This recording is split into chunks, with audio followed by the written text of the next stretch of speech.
This segment brought to you by Sure Crop, liquid crop nutrition delivered right to your farm. We're back. Now Duane and Kelly O'Holloran are talking about Bayer Crop Science's AgVocate campaign that was launched a couple of years ago.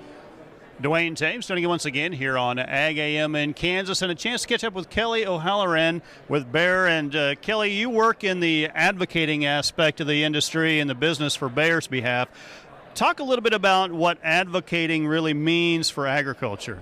Sure. So back in 2016, Bayer developed this platform called the AgVocate program, and we've decided that we want to reach out to farmer growers and other stakeholders in the industry, like students, for example, and give them the tools they need to proactively talk about what they do. So growers, as we know, are experts in their field, but they haven't always had an opportunity to engage in a broader way about what they're doing. So we're giving them communications tactics and tools, but also helping them learn how to develop key messages that resonate with a non-ag public and general consumers. So it's just a training opportunity and a larger program with resources and all sorts of support material.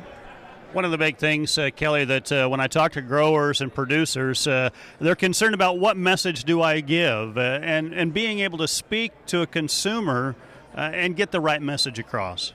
Yeah, I know that's a challenge for a lot of growers because agriculture can be a complex topic. It's science-based, and it's only 2% of the population is actively involved. So there's a lot of mystery, but the way we like to approach the AgVocate program is that we invite growers to just talk about what they do on the farm, talk about what they're doing for sustainability, talk about how their operation's been handed down from generations, or perhaps they're a brand new operation and what they're interested in doing. So just talking about their day, what they farm, how they farm it, just being as transparent and open as possible, using just very common language. We like to say, try to talk about what you're doing to a very smart and engaged fifth grader. So use the type of language that most folks would understand that don't come from an agri-science background.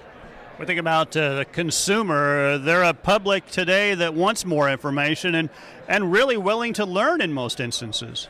That's right, and especially with the growing relevance of social media, I think there's lots of information out there, and folks are more inclined to consume what they see on social media more than ever before. So that's one of the ways we encourage advocating for growers, especially, is to snap a photo when you're out in the field next time and post it to social media, and you'll certainly get lots of questions, and that invites an opportunity for you to explain a little bit more about the industry, or to demystify some of the topics and big questions that are out there today.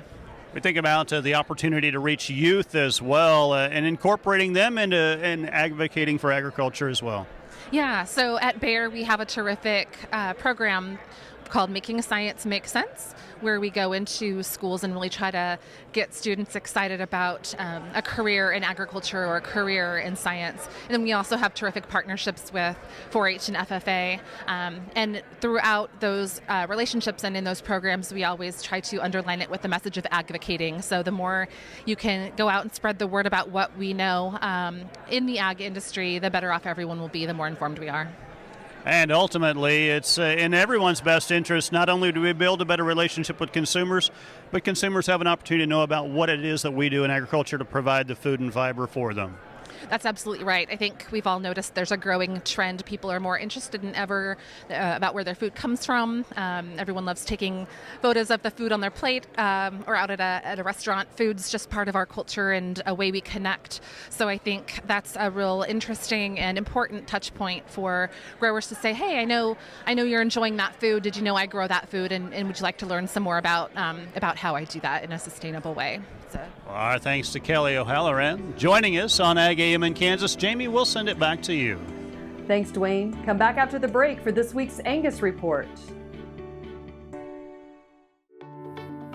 My name's Karen Cope, and I have multiple sclerosis. I heard about the stem cell research with the Kansas Regenerative Medicine Center. Before we decided to do that, I had cognitive testing done. After the stem cells, I had the cognitive testing completed again, and the results indicated that I had a 6-point increase in my cognitive abilities. It was like somebody had taken Windex and washed all the fog off my brain, and so I had the concrete, validated information that stem cells work.